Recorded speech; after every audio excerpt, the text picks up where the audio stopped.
इंसानी जीवन इस हद तक भ्रम में डूबा हुआ है कि उसको इसी में ही रहना अच्छा लगता है। डर, गरीबी, प्यार, दौलत, इज्जत, कद्र, ये सब भ्रम की ही औलादें हैं। इन सब से ऊपर उठकर जो इंसान जीता है उसे पागल करार कर दिया जाता है, उसे फकीर करार कर दिया जाता है। अब जाके वीडियो देखो।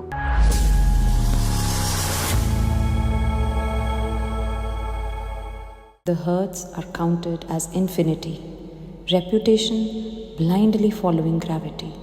Not all the time can one glee, although there are reasons, but they are not too prominent.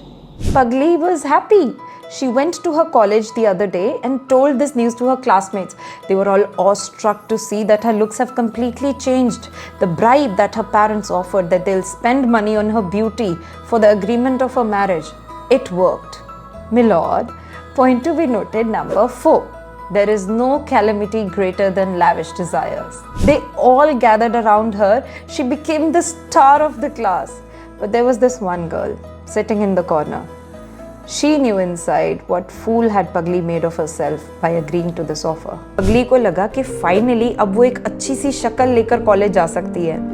But ये थोड़ी देर वाली खुशी भी उसको मिली ही नहीं, क्योंकि उसके पापा जी ने बोला था कि अब इसको ये सब छोड़ के, पढ़ाई छोड़कर घर के कामकाज सीखने हैं।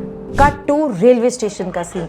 सुबह सुबह का वक्त, बारिश का मौसम, खिड़की वाली सीट, चाय गरम का शोर, चाय पत्ती की खुशबू, ताज़ी अखबारों की खुशबू, प्राण कॉमिक्स की खुशबू, जिनका दौर 1-2 सालों में चले जाने वाला था।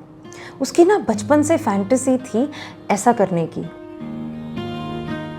उसने मायरी सुनते सुनते बारिश की बूंदें जो खिड़की से लटक रही थी उनके साथ कभी खेला, कभी बहुत प्लेजेंट फील किया, कभी खुद को देखती, कभी उन लोगों को देखती जो उसके साथ ट्रैवल कर रहे थे, कभी खुश हो जाती। वो बेवकूफ़ अब तक ये सोच रही थी कि ये सब एक नया चेंज है, बहुत प्लेजेंट वाली फीलिंग है, दोबारा से फिर से सब नॉर्मल हो जाएगा, वैसा सही हो जाएगा। वो कभी बड़ी ही नहीं होगी, वो वहीं रहेगी। बारिश के गाने सुनते सुनते, नींद करते करते कब वो स्टेशन आ गया पता ही नहीं चला। चलो भाई, पगली फिर सभी अफरा तफरी देखकर मज़े ले रही थी, लेकिन वो साथ साथ में ये भी देख रही थी कि वो लड़का उसको रिसीव करने आया या नहीं।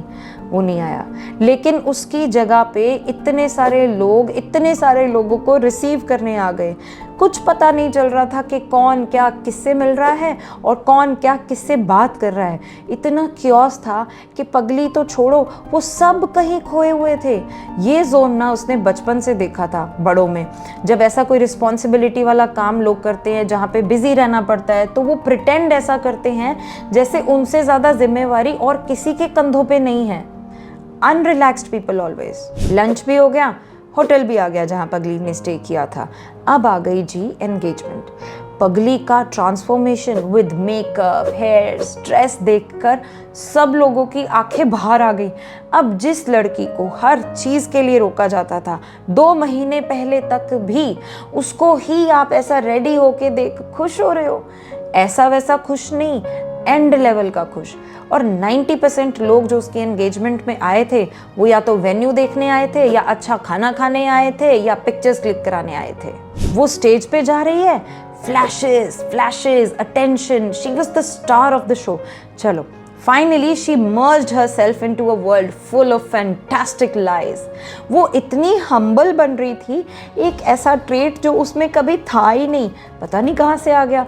कोई भी छोटा बड़ा बच्चा बुजुर्ग जो भी उसे स्टेज पे मिलने आ रहा था, सबसे वो ऐसे मिल रही थी जैसे कोई सेलिब्रिटी मिलता है अपने फैंस से।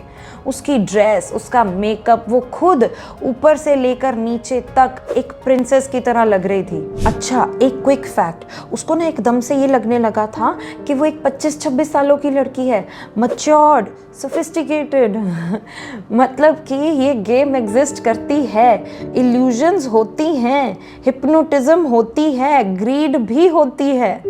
मान गए। एंगेजमेंट के अगले दिन दोनों घूमने गए, सारी फैमिली के साथ। नहीं, पगली ने मन में सोचा कि अभी 2 दिन और हैं, वो तब एक दूसरे को जान पहचान लेंगे।